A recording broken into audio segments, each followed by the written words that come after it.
This is so exciting. My name is Susan Givens, and I am the publisher of AutoSuccess and the host of Dealer Insider. We have a very, very special guest today, Rita Case. She's the CEO of Rick Case Automotive and one of the founders of the Fort Lauderdale International Auto Show, and very recently named the 2024 Time Dealer of the Year. Welcome, Rita. I am so glad to see you.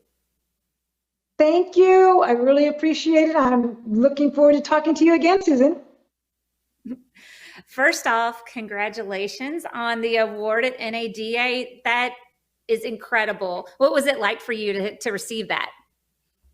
Well, you know, going up there with 49 other nominees that had been selected by each state. I was representing Florida, and being up on stage, and then they called out the 5 finalists, one from each area of the country, the West, the Northeast, the Southeast.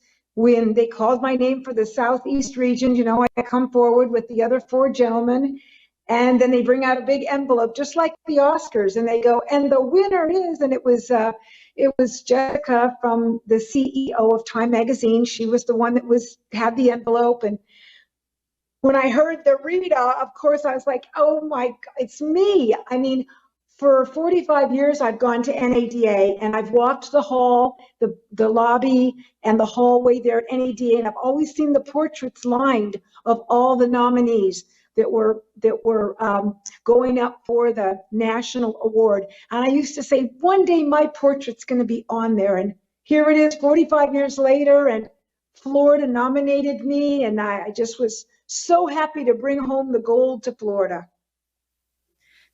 That is just incredible news. I've really looked up to you for many, many years. You have such an incredible history in automotive, starting when you were a little girl with your parents to now with 2 grown children and 3 grandchildren. So for those that aren't aware of your history in automotive, can you just tell us a little bit about yourself and how you got started in the automotive industry? Well, my dad was a mechanic, and he had a small foreign car garage where he fixed the cars like MGs, Austin Healey's, you know, Porsches in the 50s. And when Honda came to the United States with the little small motorcycle, the little nifty, thrifty Honda 50, they called it, my dad took on the motorcycle for Honda, and he was selling the little motorcycles as well as doing his main job, which was fixing cars. And my mom would answer the phone. It was a mom-pop shop. And I had 4 siblings. We were always in the back, you know, causing trouble. So the motorcycle started taking off back in the 60s. And in 1968, American Honda decided to consider to introduce a car in the United States. So they came to their motorcycle dealers and asked if they wanted the franchise. My dad said, sure, I'll take a Honda car franchise. That was in 1968 in San California, and he was issued dealer number 1. You know, dealerships all have a dealer number. Well, he's dealer number 1. And then in 1970, it took a couple of years before Honda actually brought the cars to the United States. In 1970, I was in high school, and we got the Honda car, and we could not sell them. It was a 600cc air-cooled engine. Honda had a motorcycle with a 750cc motor, engine. So it was a very, very small car, and we really weren't able to sell them. So they were even smaller than the VW Bug. So my dad says, Rita, you got to drive this car to high school, and you need to sell these to your friends, because at $1,295, it's not that expensive. Maybe you can, get this thing going for us. Of course, our motorcycle business was quite successful in 1970. So that's how I started. So I worked in my parents' dealership all the way since I was 7 years old, 8 years old, and could sweep the floor, put away parts, answer the phone. And then all the way through high school, I worked every day after school and all summer. So then I went off to college. So when I graduated, I always wanted to come back and be the car dealer. I always wanted to prove that a woman could be a car dealer, because my dad would take me to the meetings, and they would always call me the DD, dealer's daughter. She's only here because her dad's the dealer. He's just bringing her along because, she's just the daughter. So I went to NADA, and I asked NADA if they would start a Honda 20 group, because the Honda dealers were motorcycle dealers, and we really didn't know the car business that well. So I went to NADA and I said, would you please start a Honda 20 group for the automobile Honda dealers in the United States? That's where I met Rick. He signed up from Cleveland and I was from California. And that's where we met. That was in 1977, and we got married in 1980. And then I went on to move to Ohio, where his dealership was. He had a Honda car and motorcycle dealership, and that's where we got started. I love a good automotive love story. I do have one question though. When you drove the Honda to high school, how many cars did you end up selling? Well, we were lucky to sell like 10 a year in the very beginning. So we were selling maybe, 3 or 4 a month. Well, so we were like a volume dealer in California. And then when the oil embargo hit, that's when really actually Datsun back then, it was called Datsun instead of Nissan today. And Toyota and Honda really had an opportunity to be introduced into America because of its gas mileage. But yeah, no, when I would get out of school in the afternoon after the classes were over, almost every single day I would get to my parking spot and my car would be turned sideways so that I couldn't pull out until the next person did. So that, all it took was like 3 guys to pick this car up and turn it sideways. It was just a motorcycle engine on a tin can. We called it a pregnant roller skate. And that was just the joke they'd play on me almost every day after school. That's awesome. But everybody probably remembered that car.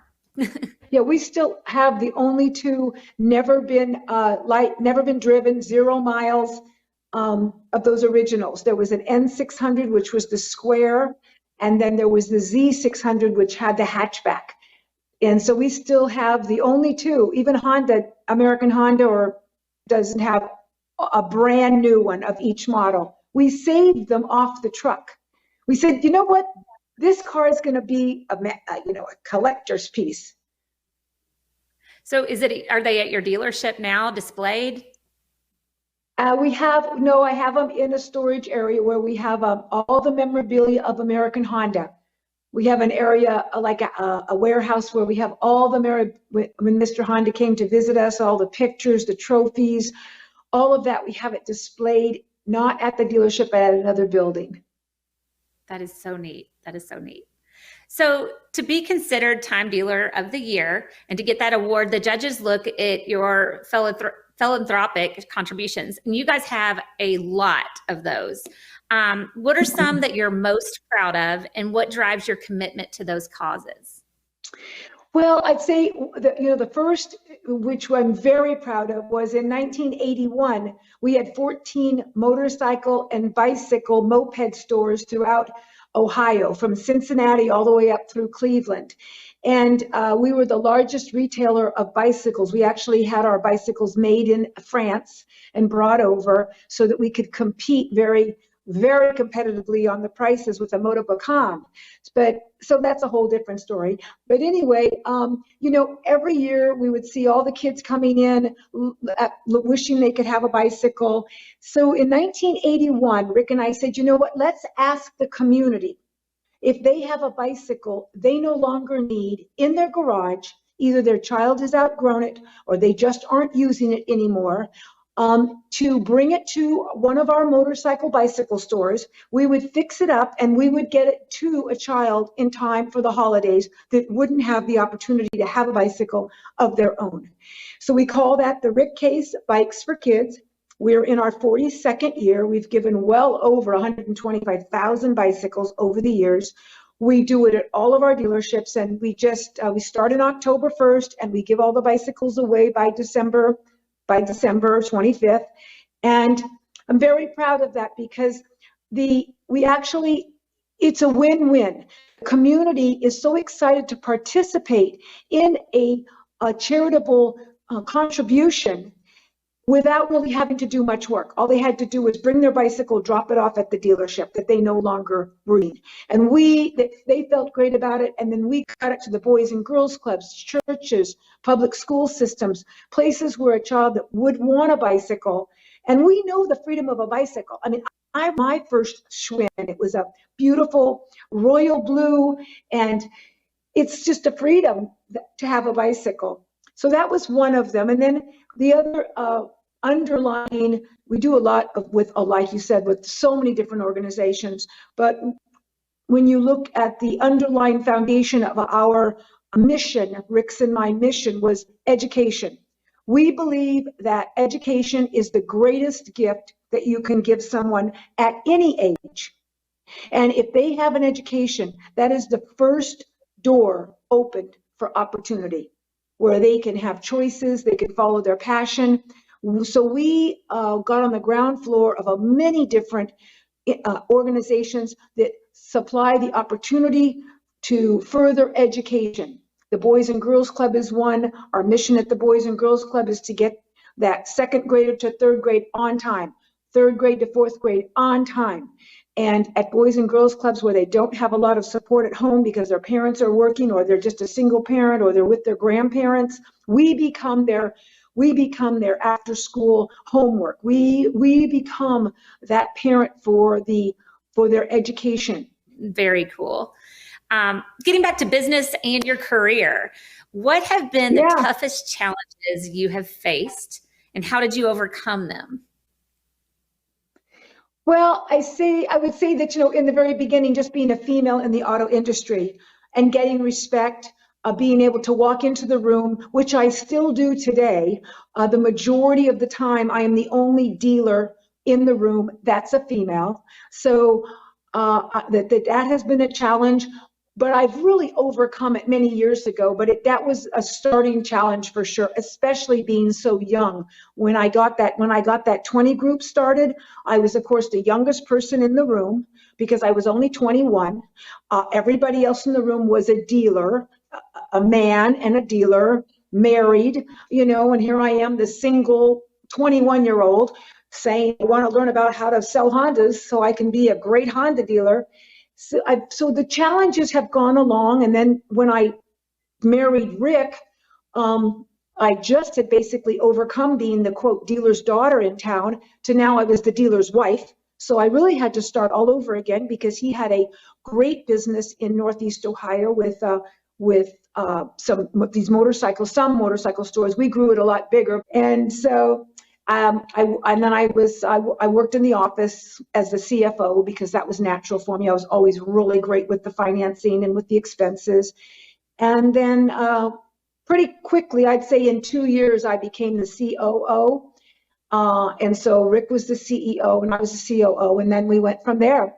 We took on every new franchise that came to the United States from 1980 on. So, when Isuzu came in 1980, we opened a couple of those. We basically pioneered franchises that had not been sold in the United States before. That was how we grew our business. We didn't buy dealerships. We pioneered new brands. And that's how we got down to Fort Lauderdale, was we were issued the first Acura and the first Hyundai franchise in 1985. And we felt that we could not be as successful because we believed we could be successful selling ice to Eskimos. But we decided to go to Fort Lauderdale, where we thought that the first Japanese luxury vehicle and the first Korean car sold in America would have a better chance in the Southeast than they would in Cleveland or Akron, Ohio. I agree. Now most of your dealerships are in Southern Florida and Atlanta, correct? Yeah, so we sold all the motorcycle stores to one person in 1985 to raise the capital to buy the property and build the dealerships in Fort Lauderdale, which was the Hyundai and the Acura. And at the same time, Hyundai was so excited about our proposal on how we were going to introduce this Korean car to America. They were so convinced that our marketing plan was going to work that they gave us a franchise at the same time in Atlanta. So we went to Atlanta, we bought property in Atlanta, and we opened the first Hyundai dealership in Georgia and the first Hyundai dealership in Florida on opening day, which was February 1986. And then in March 1986, we opened the first Acura store. all at one time. So we sold the motorcycle stores to raise the capital. And then after that, once we got, embodied in Fort Lauderdale and in Atlanta, Gwinnett County, we then continued to attract more open points. So that's where we're at today, is with open points that we got in Atlanta and in Fort Lauderdale. Nice, nice. Now, to kind of go back to the adversity that you've overcome, what advice would you give to a young woman coming into the automotive industry? Well, I would first say that you really have to have a passion for this project, because a car dealership is a project. It's a very competitive business, and it takes a certain amount of personality and love for people, because it's not just your associates, it's not just the manufacturers that you're negotiating with at all times, it's the customers that you're negotiating with, it's your fellow dealers in the market. And you have to have a love for negotiating. And that isn't traditionally one of the characteristics that women love. So you have that you have to overcome. And then you have to be willing to work in the dealership, work your way up. Don't just walk in and know how to run a dealership. You have to start in sales. You definitely have to be able to sell, because every single position in the dealership, except for maybe titles, or you have to have a great outgoing personality, and you have to be willing to sell service, sell parts, sell yourself. And that is critical. And those positions traditionally have been commissioned based. And commission, I'm talking 100% commission. Now, because you've been around this like I have, Susan, is we've gone from the one price, we've gone from the fixed commission, we've gone from the, introduce the car, be the greeter, and then pass it on to a sales manager to close the deal. Everybody's tried everything I've been doing this for 45 years. So it's the fact that the hours are tied to the commission, that's tied to negotiating. And that's why a dealer's daughter sometimes really makes it, as a percentage of women are dealers' daughters or wives, because they've been around the car business their entire lives at the dinner table, or their husbands were dealers and then they passed away and they learned it from them. That you've learned it along the way. Work in a dealership, try it out, see if you like it. And if you do, it's the most fun industry there is. Everybody wants to talk about cars, whether you're 5 years old playing with Hot Wheels, or you're 95 years old going to the car show, reminiscing on your first car or whatever. Everybody has a love for cars and a love for the freedom that mobility offers in America. So it's a great, great business. I agree with you. And I think if you go in with just those points that you just told our audience, and know that you want to climb that ladder, and I think that you will see that the automotive industry is a really great industry to be in. You can make a lot of money. You can make a lot of really good friends. You're right. Like, everybody wants to talk about cars. So it's a good industry to be in. And all dealers, mostly every town, the dealers are, as a group, are the most philanthropic.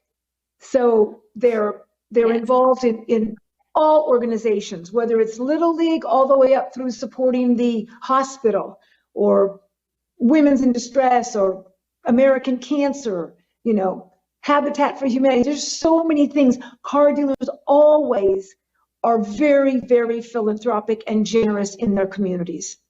Thank you, Rita. And thank you for my pleasure. All of the knowledge that you shared with us today. I love your history in the automotive industry, and I love everything you shared with us. I really appreciate you. Thank you for everything you do. It's my pleasure. Call me anytime, Susan, and I'm honored that you would consider sharing my story with your audience.